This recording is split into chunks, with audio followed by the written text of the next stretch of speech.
All right, there's more breaking news we're following now. At least 4 Republicans have joined in with a Democratic effort to force a vote on extending those soon-to-expire enhanced Obamacare subsidies. Let's go live to CNN's chief congressional correspondent, Manu Raju, who's up on Capitol Hill.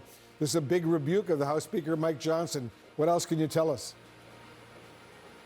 Yeah, a major rebuke. Remember, this typically does not succeed in the House of Representatives to force a vote on an issue in which the leadership opposes. But this has happened time and time again to Speaker Mike Johnson, even though he is adamantly opposed to extending those expiring subsidies under the Affordable Care Act, something he says that simply should not happen because of his concerns with the current legislation. He's moving forward on a narrow health care package later today that does not extend those subsidies. But just moments ago, 4 Republicans in the House of Representatives signed on to a Democratic effort to force a bill to extend those subsidies for 3 years. Those 4 Republicans are from swing districts. 3 of them are from Pennsylvania. Congressman Brian Fitzpatrick, a swing district Republican, one of just 3 Republicans who sit in districts that Kamala Harris won in 2024. Also, Mike Lawler of New York, another one of those Republicans in a swing district, and 2 other Pennsylvania Republicans, Rob Bresnahan and Ryan McKenzie, making it official that there are 218 votes on this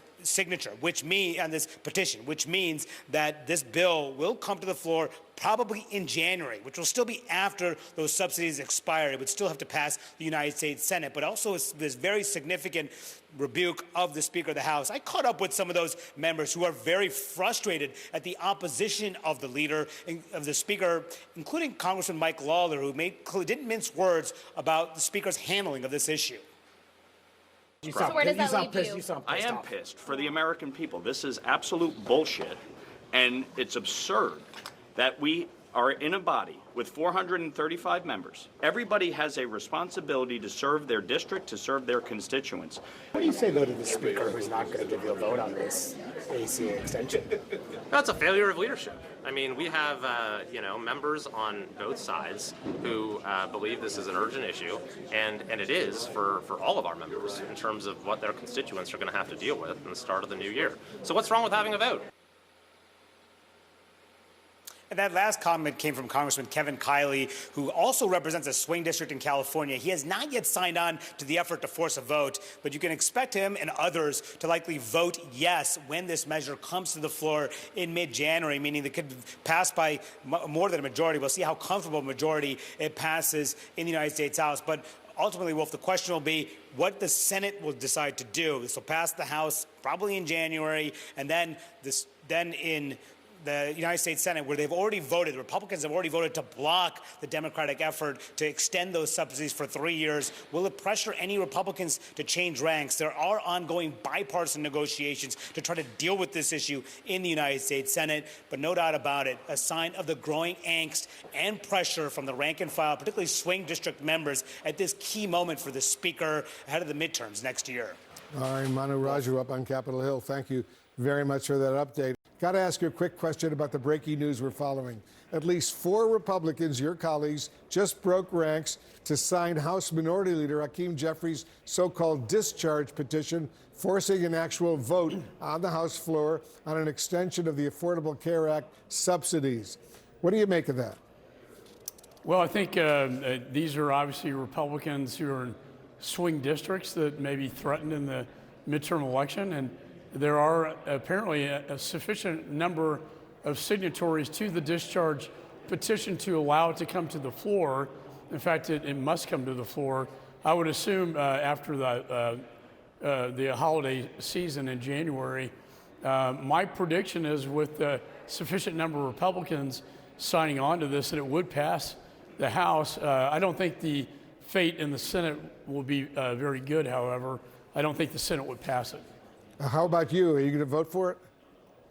Well, look, I've been against Obamacare my entire career. I don't believe in a government-run subsidy program. I think it needs to be more competition and choice in a private healthcare system. I'll probably vote no. And certainly signing a discharge petition is very dramatic. It breaks from leadership and the committee process. I've never signed one myself, but I do understand these members who are in tough districts, and it's a big issue for them back home. It's a huge issue for millions of Americans whose health care costs are going to skyrocket unless they get something passed and deal with this, right? Well, I think when they do expire at the end of the month, you are going to see a reaction by the American people. That's why, on Friday I'll be voting for the Republican substitute to Obamacare that I think we will pass in the House, and hopefully the Senate will take that up. With us now is Senator Jeanne Shaheen, a Democrat from New Hampshire. Senator, nice to see you. I'm sure you're glad you don't have to deal with discharge petitions being in the Senate and whatnot. But what you do have to deal with and have been dealing with is trying to figure out what to do with the enhanced Obamacare subsidies that expire in weeks now. There has been no movement to do anything. There were 2 votes in the Senate that didn't go anywhere. So when you look over at the House and see at least one Republican coming on board with a Democratic plan, what are your hopes this morning? Well, I think that's very good news to see the House take action. One concern in the Senate has been we could pass something out of the Senate, but if Speaker Johnson continues to take the position that he's not going to take anything up, then it's dead on arrival when it gets to the House. So the fact that the House has a bipartisan discharge petition that they're going to hopefully get signed by enough members to be able to get legislation to the floor, that's very good news. And what we're doing in the Senate right now is there are bipartisan talks that are continuing. They have been constructive to date. I hope that everybody understands that the situation is urgent, that people are facing this deadline. So it's not likely we're going to get something done before the holidays, but there is a commitment to come back and to get something done when we get back. Not before the holidays means that these things technically expire at the end of the year. I know there is a couple weeks sort of mushy period at the beginning of January. Maybe you can still get some action before people feel it. But this basically means it won't get done before they go away. You say constructive. Can you give us any sense of what the contours is? I mean, what kind of extension of the enhanced subsidies are we talking? Well, I think there's a recognition that to do anything in the first year beyond clean extension is very difficult.